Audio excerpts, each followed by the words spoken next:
Video amaga amuk ay share tawzarake ko mayam da ngasi se ngasi gi video se akoi gi mere relationship hai tare ko relationship se da ngasai husband and wife ki oina matang do oirani ko sigi ngasi gi oina haraga di husband and wife ki matang da haradi kai kai no hai matam se da koi gi haidi ngasai relationship strong oina ba ma leire adagi haidi akoi na haiba sometimes haidi akoi da aingon da message tharak ya ga haiba da ta de low de haiba do hamka aina haiba da aina haijaba da yana ba gi damak ta hai tare ko kind of khatang ai control mak natraga su leina ko aina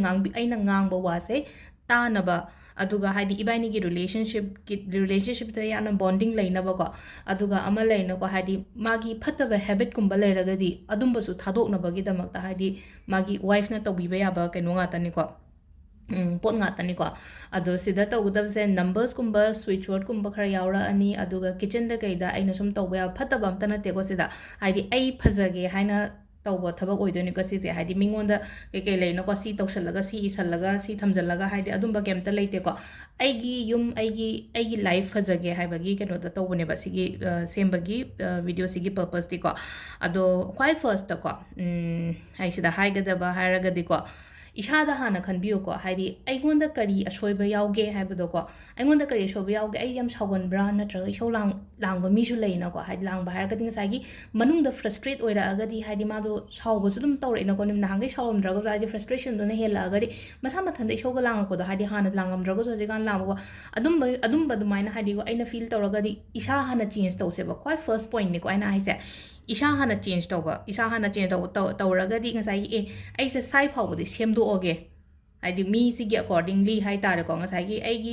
aigi husband natraga aigi partner to na pami se aina yamna ngang ba se pamde haraga di ngang ro no ba matam khara ngang da na yengo ba katang isa na khara phada biraga hai tare ko quite first ko haidi change tawba ma darkar roi ko isa ithana change yourself and hara ne basida aduga mathang da na kitchen da ko kitchen da haraga di kitchen da tawba ya ba se ko ꯆꯥꯛ ꯏꯟꯁꯥꯡ ꯊꯣꯡꯕꯁꯦ ꯑꯩꯈꯣꯏꯅ ꯍꯥꯏꯗꯤ ꯐꯖꯅ ꯊꯣꯡꯉꯒꯗꯤ mood ꯑꯃ ꯅꯨꯡꯉꯥꯏꯅ ꯊꯣꯡꯉꯒꯗꯤ ꯍꯥꯏꯗꯤꯀꯣ ꯑꯗꯨꯒꯤ ꯑꯦꯅꯔꯖꯤꯗꯨ ꯉꯁꯥꯏꯒꯤ ꯏꯃꯨꯡ ꯃꯅꯨꯡꯗ ꯂꯣꯏꯅ ꯆꯥꯗꯣꯏꯅꯤꯀꯣ ꯅꯠꯇꯕꯤꯗ ꯉꯁꯥꯏꯒꯤ ꯑꯩꯅ ꯉꯁꯥꯏꯒꯤ ꯆꯥꯛ ꯊꯣꯡꯉꯤꯕ ꯏꯟꯖꯥꯡ ꯆꯥꯛ ꯉꯁꯥꯏꯒꯤ ꯊꯣꯡꯉꯦ ꯇꯥꯏꯃꯤꯡꯗꯨꯗ ꯃꯊꯥ ꯑꯔꯣꯏꯕꯤꯗ ꯁꯥꯗꯅ ꯍꯥꯏꯗꯤ ꯁ꯭ꯇ꯭ꯔꯦꯁꯀꯁꯦ ꯑꯔꯣꯏꯕꯤꯗ ꯂꯩꯅꯀꯣ ꯉꯁꯥꯏꯒꯤ ꯃꯥꯅ ꯀꯩ ꯍꯥꯏꯈꯤꯕ ꯃꯥꯅ ꯀꯩ ꯍꯥꯏꯕ ꯑꯗꯨ ꯃꯌꯥꯝꯗꯣ ꯉꯁꯥꯏ ꯈꯟꯅ ꯑꯩꯗꯤ ꯑꯣꯠꯇꯣꯏꯅꯦꯕ ꯆꯥꯛ ꯏꯟꯖꯥꯡꯗꯨꯁꯨ ꯑꯣꯠꯇꯣꯏꯅꯦ ꯑꯗꯒꯤ ꯉꯁꯥꯏꯒꯤ ꯊꯤꯕꯗꯣ ꯑꯣꯏꯔꯣ ꯀꯩꯅꯣ ꯇꯧꯕ ꯑꯣꯏꯔꯣ ꯍꯥꯞꯄꯤ ꯈꯨꯗꯤꯡꯒꯤ ꯉꯁꯥꯏꯒꯤ ꯑꯩꯒꯤ ꯊꯣꯠꯇꯣ ꯂꯣꯏꯅꯃꯛ ꯆꯪꯗꯣꯔꯕꯅꯦ ꯉꯁꯥꯏꯒꯤ ꯑꯩꯅ ꯊꯣꯡꯉꯤꯕ ꯆꯥꯛ ꯏꯟꯁꯥꯡꯁꯤꯗ ꯑꯗꯣ ꯉꯁꯥꯏ ꯆꯥꯛ ꯏꯟꯁꯥꯡꯁꯦ ꯆꯥꯗꯣꯏꯁꯦ ꯀꯅꯥꯅꯣ ꯑꯩꯒꯤ ꯏꯃꯨꯡ ꯃꯅꯨꯡ ꯑꯃ ꯂꯣꯏ ꯆꯥꯔꯅꯤ ꯑꯩꯒꯤ ꯏꯆꯥ ꯐꯥꯎꯕ ꯆꯥꯔꯅꯤꯕ ꯑꯗꯨꯗꯨꯅ ꯍꯥꯏꯗꯤ ꯁꯨꯃꯥꯏꯅ ꯆꯥꯛ ꯊꯣꯡꯕ ꯃꯇꯝꯁꯤꯗꯀꯣ ꯍꯥꯏꯗꯤ ꯏꯁꯩꯒꯨꯝꯕ ꯑꯃ ꯊꯥꯎꯕ ꯏꯁꯩ ꯍꯥꯏꯔꯒꯗꯤ ꯂꯥꯏꯒꯤ ꯏꯁꯩ ꯂꯥꯏꯁꯣꯟ ꯏꯁꯩ ꯀꯩꯀꯥ ꯃꯌꯥꯝ ꯑꯃ ꯂꯩꯅꯀꯣ ꯌꯨꯇ꯭ꯌꯨꯕ ꯍꯥꯡꯗꯣꯛꯑꯒ ꯑꯗꯨꯝꯕ ꯑꯃ ꯅꯠꯇ꯭ꯔꯒ ꯍꯥꯏꯗꯤ ꯃꯣꯇꯤꯚꯦꯁꯅꯦꯜ ꯁ꯭ꯄꯤꯆꯀꯨꯝꯕ ꯀꯩꯒꯨꯝꯕ ꯑꯗꯨꯃꯥꯏꯅ ꯇꯥꯔꯒ ꯍꯥꯏꯗꯤ ꯋꯥꯈꯟꯗꯣ ꯑꯗꯣꯝꯗ ꯀꯩꯅꯣ ꯇꯧꯍꯟꯈꯤꯕ ꯍꯥꯏ ꯇꯥꯔꯦꯀꯣ ꯉꯁꯥꯏꯒꯤ ꯑꯩꯅ ꯉꯁꯥꯏꯒꯤ ꯐꯠꯇꯕ ꯈꯜꯂꯤꯗꯣ ꯍꯥꯏꯗꯤ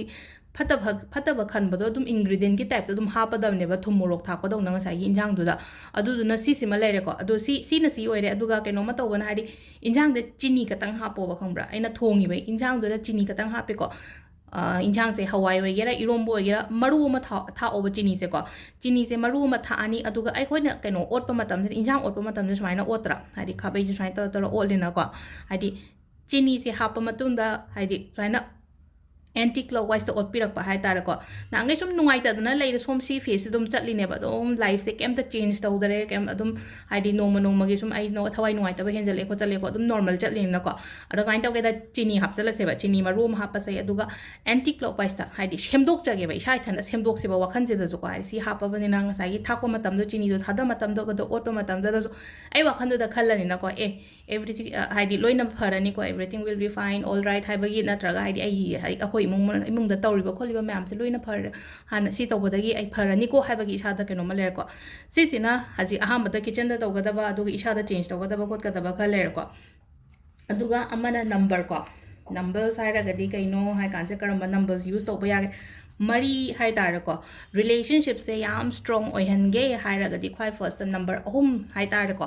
ꯅꯝꯕꯔ 3 ꯈꯛꯇꯪ ꯄꯤꯒꯦꯀꯣ ꯌꯥꯝꯅ ꯂꯥꯏꯕ ꯅꯝꯕꯔꯁꯨ ꯑꯣꯏꯒꯅꯤꯀꯣ ꯑꯁꯥꯡꯕ ꯍꯥꯏꯗꯤ ꯑꯦꯟꯖꯦꯜ ꯅꯝꯕꯔꯗ ꯌꯥꯝ ꯁꯥꯡ ꯌꯦꯡꯗꯗꯤ ꯏꯕ ꯌꯥꯗꯕ ꯂꯩꯅꯀꯣ ꯍꯧꯖꯤꯛ ꯑꯩꯅ ꯑꯍꯥꯟꯕꯗ ꯈ꯭ꯋꯥꯏ ꯐꯥꯔꯁꯇ ꯍꯥꯏꯗꯣꯏꯁꯦꯀꯣ ꯅꯝꯕꯔꯁꯦ ꯑꯩꯈꯣꯏꯒꯤꯀꯣ 5 4 1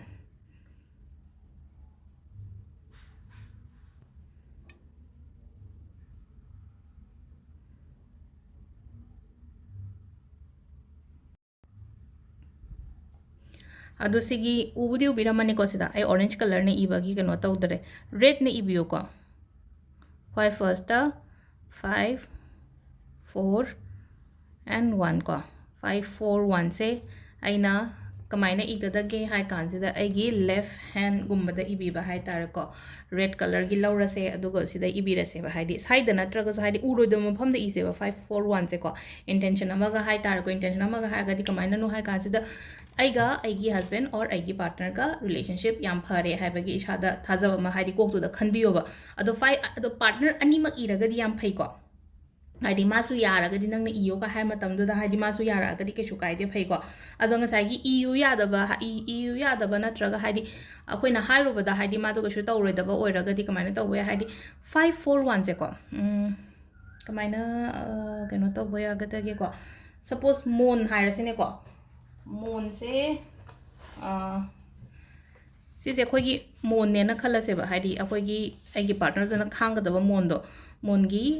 मोन कवर की साइड कुंबद साइड से हाई तारे को खतंग अखोइगी मार्कर ननी खंगदे अमने खंग हादी मोन कवर मनुंग दो ओरसु को मनुंग दो ओरसु का हादी मोन से मनुंग हापक तो निना सिदा सिदा अखोइनी इबे याबे 541 से सिदा इबे याबे सिगी एनर्जी से फंगन बाने दा ngसाइगी नंबर सिगी एनर्जी से अखोइना मागी मोनगी मनुंग गुंबद हाई तारे को मोनगी नाचेक कुंबद याम पिकना 541 से इयो बस सिसिमा हादी माना तुम्मीबा फमुंग दुगी हाई तारे को सिसिमा लेरे को हादी 541 को अदुगा क्रिस्टल को क्रिस्टल से कोई करम थम्ब यागे हाई कांसिदा को रोज क्वार्ट्स बदी खंजरे को मैम हाइडी रिलेशनशिप की नेन हायरगदी को ngसाइगी अमुक हेन स्ट्रॉंग ओइनबा कई तौबताई रोज क्वार्ट्स अमगा एमेथिस अमगा हाई तारे को एमेथिस से आइगेदा लेगिमने कदाइदा चंग्रनो खंगे सुगुम्बा पर्पल कलर की नुंग को रोज क्वार्ट्स अमा लेरे को सुगुम्बा क्रिस्टल गुम्बा थम्बीबे याय नत्रगा इचम चमना केनो हाई तारे को अखोइगी एमेथिस का दुगा सिगी केनो गुम्बा हाई तारे को ब्रेसलेट गुम्बा सुगुम्बा तौबे याय नत्रगा इचम चमना सिगी सुगुम्बा क्रिस्टल से ओइना लेरगा को सि थम्बीबे याय को सिसे अखोइगी बेडरूम दुदा लेहनबा हाई तारे को अदो ngसाइगी सिगी 541 सिगी कानाबसे कई कईनो हाय मतमदा ngसाइगी रिलेशनशिप से स्ट्रॉंग ओइबा खतंग नतना आइना ngang खोटबा ताबदो मख हाइदि नांगे लेना को हाइदि ना ngangi तो आइना ngangiबा आइना मीदुना ngangiबदो आइ माय पार्टनर दो ngangiदो हाइदि इन्थिनुवाइ तादबगुम्बा नत्रगा सीरियसली लौदबदो हाइदि सि तौरगा येंगोबा खतंग value do hai tare ko mi du gya haidi keno to behengala kani ko sigi number sima leire aduga amana kamaina haidi aigi loinariba mi dugi magi addiction side asine ko addiction se ngasai ni sha chaba khatang ne addiction hadi phataba habits kumba leibodo magi ko hadi mi punbo oiro mi loina ba oiro ko akoina pamdaba mi gumba loina ba hadi phatte haidiba mi du da dum loi changjan wari sha bani khangde loina bani khangde adom side ta haira sine ko natraga hadi third party haira gadi kanano couple sigi marakta ama yaukshalakwagumba hai tare ko admai taraga ado haidi adusu kind of addiction ne baduso hadi mi amada interest yaurei do maka hadi magi already family lei na ko aduduna hadi aduduna mo hadi addiction ki part na hadi hadi idagi hidak thak pa har sine ko hidak se tha matung sai thak tune de kem hidak tha kan se dang sai gi aingonda chaiba ngangba natraga hadi even khut thaba ko pa hadi adu myam do su hai tare ko adu myam do ngang thok na ba ko adu na switch word so sin na bi angel number so sin na bi switch word ain hana amadi share to gimne ko adu gi switch word to ne ko same adu kai karamba switch word no hai consider tiger lily ko tiger ko सिसिना switch word निको अनि हुम I share तौर के को दम अनि हुम से दम लोइन मक शेयर शे अदुगा अमा खतंग शेयर सी खतंग यूज तौर से टाइगर लिली से को हाइदि चैंटिंग तौबा एवरी टाइम आइना चैंट तौरिंगे हाइ ता चैंट तौबा आई फोन बदो टाइगर लिली अदुंगा साइ हाइदि थमोय ददि हाइदि इंटेंशन दो हाइदि ग आइगा रिलेशनशिप याम फरे आइना हाइबा लोइना तारे खोले हाबा से को टाइगर लिली गी चैंटिंग से तौबा याय को चैंटिंग से अदुम मिनिट मंगा तौगेरा मिनिट 10 तौगेरा 108 टाइम्स तौगेरा को टाइगर लिली से मलेर को अदु सिगी टाइगर लिली सिगा लोइना ना हाइदि नंबर अमगा मो हाइये को अदु सिगी नंबर सिना करिनो हाइ कांसे दा खोइगी खितंग छांगनि को सिगी नंबर सिना हाइदि अहु मरी मंगा तौ त निपान गुंबा लानि को सिगी नंबर से करम बनो हाइ कांसे दा 2 5 को 2 5 3 6 3 9 7 2 5 3 6 397 सोलह सुयाय को 2536 397 2536 397 सोलह सुयाय अदुगा लेफ्ट साइड की ꯈꯨꯗꯥꯡ ꯅꯠꯇ꯭ꯔꯒ ꯍꯥꯏꯗꯤ ꯑꯩꯒꯤ ꯐꯤ ꯃꯅꯨꯡꯒꯨꯝꯕꯗ ꯍꯥꯏꯇꯥꯔꯦꯀꯣ ꯑꯣꯏ ꯊꯪꯕꯒꯤ ꯑꯗꯨꯗ ꯑꯣꯏꯅ ꯑꯗꯨꯃꯥꯏꯅ ꯇꯧꯔꯒ ꯁꯤꯁꯤꯃꯒ ꯇꯧꯕꯤꯕ ꯌꯥꯔꯦꯀꯣ ꯑꯗꯣ ꯁꯤꯒꯤ ꯑꯩꯅ ꯍꯧꯖꯤꯛ ꯍꯥꯏꯔꯤꯕ ꯑꯍꯨꯝ ꯃꯔꯤꯁꯤꯗꯪ ꯍꯥꯏꯐꯦꯠꯇꯪ ꯇ꯭ꯔꯥꯏ ꯇꯧꯔꯒ ꯌꯦꯡꯕꯤꯌꯨꯀꯣ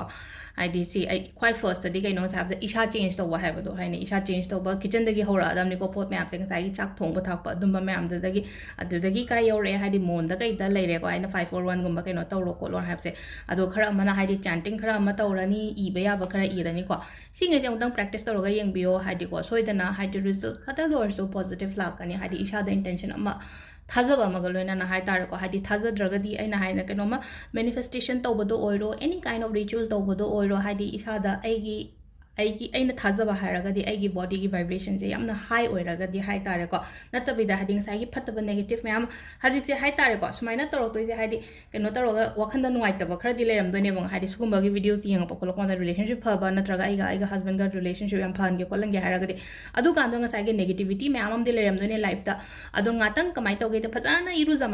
ꯃꯥꯏꯊꯖꯔꯒꯅꯦ ꯈꯪꯕ꯭ꯔꯥ ꯁꯤ ꯇꯧꯒꯦ ꯍꯥꯏꯔꯒꯗꯤ ꯀꯃꯥꯏꯅ ꯇꯧꯒꯦꯗꯤ ꯏꯔꯨꯖ ꯃꯥꯏꯊꯖꯕꯤꯔꯅꯤ ꯑꯗꯨꯒ ꯐꯝꯃꯒꯀꯣ ꯍꯥꯏꯗꯤ 5 ꯃꯤꯅꯤꯠꯁꯀꯨꯝꯕ ꯍꯥꯏꯇꯥꯔꯦꯀꯣ ꯗꯨꯛꯀꯨꯝꯕ ꯊꯥꯗꯣꯛꯑꯒ ꯃꯦꯗꯤꯇꯦꯁꯟꯒꯨꯝꯕ ꯇꯧꯕ ꯍꯥꯏꯗꯤ 5 to 10 ꯃꯤꯅꯤꯠꯁꯀꯨꯝꯕ ꯃꯤꯁꯜꯂꯒ ꯀꯩꯝꯇ ꯂꯣꯏꯅꯃꯛ ꯀꯥꯎꯊꯣꯛꯄꯗꯣ ꯑꯃꯛꯀ ꯍꯥꯏꯗꯤ ꯐꯠꯇꯕ ꯃꯌꯥꯝ ꯂꯣꯏ ꯔꯤꯂꯤꯁ ꯇꯧꯍꯜꯂꯦꯀꯣ ꯍꯥꯏꯗꯤ ꯁꯣꯔ ꯍꯣꯟꯗꯣꯛ ꯍꯣꯟꯖꯤꯟ ꯇꯧꯕꯁꯤꯗ ꯍꯥꯏꯗꯤ ꯁꯣꯔ ꯑꯐꯕ ꯃꯌꯥꯝ ꯑꯃ ꯍꯣꯟꯖꯜꯂꯦ ꯐꯠꯇꯕ ꯃꯌꯥꯝ ꯑꯃ ꯍꯣꯟꯗꯣꯛꯑꯦ ꯈꯣꯠꯇꯣꯛꯑꯦ ꯀꯥꯏꯅ ꯋꯥꯈꯜꯁꯤꯗ ꯈꯜꯂꯒ ꯃꯦꯗꯤꯇꯦꯁꯟꯒꯨꯝꯕ 5 to 10 ꯃꯤꯅꯤꯠꯁ ꯃꯦꯗꯤꯇꯦꯁꯟꯒꯨꯝꯕ ꯇꯧꯔꯀꯥꯟꯗ ꯍꯥꯏꯗꯤ ꯑꯦꯅꯤ ꯃꯦꯅꯤꯐꯦꯁꯇꯦꯁꯟ ꯇꯧꯕ ꯑꯗꯒꯤ ꯔꯤꯆꯨꯋꯦꯜ ꯇꯧꯕ ꯈꯣꯠꯄ ꯁꯤꯒꯨꯝꯕ ꯃꯌꯥꯝꯁꯦ ꯑꯗꯨꯃꯥꯏꯅ ꯍꯧꯕꯤꯕ ꯍꯥꯏꯇꯥꯔꯦꯀꯣ ꯌꯥꯝꯅ ꯅꯦꯒꯦꯇꯤቭ ꯆꯦꯜꯂꯤꯉꯩꯗ ꯅꯦꯒꯦꯇꯤቭ ꯃꯥꯏꯟ ꯅꯦꯒꯦꯇꯤቭ ꯊꯣꯠꯁꯀꯨꯝꯕ ꯃꯌꯥꯝ ꯂꯩꯔꯤꯉꯩꯗ ꯃꯦꯗꯤꯇꯦꯁꯟ ꯇꯧꯒꯅꯣꯕ ꯃꯇꯝ ꯄꯤꯌꯣꯕ ꯄꯨꯡꯈꯥꯏ ꯑꯃ ꯄꯤꯌꯣ ꯃꯤꯅꯤꯠ 10 ꯄꯤꯌꯣ ꯃꯤꯅꯤꯠ 35 ꯄꯤꯌꯣꯕ ꯑꯗꯨ ꯃꯇꯨꯡꯗ ꯇꯧꯕꯤꯕ ꯍꯥꯏꯇꯥꯔꯦꯀꯣ ꯑꯩꯁꯦ ꯅꯣꯔꯃꯦꯜꯗ ꯂꯥꯛꯑꯦ ꯍꯥꯏ ꯀꯥꯟꯗꯨꯗ ꯁꯥꯎꯔꯤꯉꯩꯗꯁꯨ ꯇꯧꯕ ꯌꯥꯗꯦꯀꯣ ꯁꯥꯎꯕ ꯍꯥꯟꯅ ꯐꯍꯟꯕ ꯑꯃ ꯗꯔꯀꯥꯔ ꯑꯣꯏꯀꯣ ꯑꯗꯣ ꯁꯤꯗ ꯂꯩꯔꯦ ꯉꯁꯤꯒꯤ ꯚꯤꯗꯤꯑꯣꯁꯦ ꯃꯌꯥꯝ ꯀꯣ ꯈꯤꯇꯪꯗꯤ ꯁꯥꯡꯉꯝꯃꯅꯤ ꯀꯩꯅꯣ ꯇꯧꯕꯗ ꯑꯦꯛꯁꯄ꯭ꯂꯦꯟ ꯇꯧꯕꯗꯀꯣ ꯊꯦꯡꯛ ꯌꯨ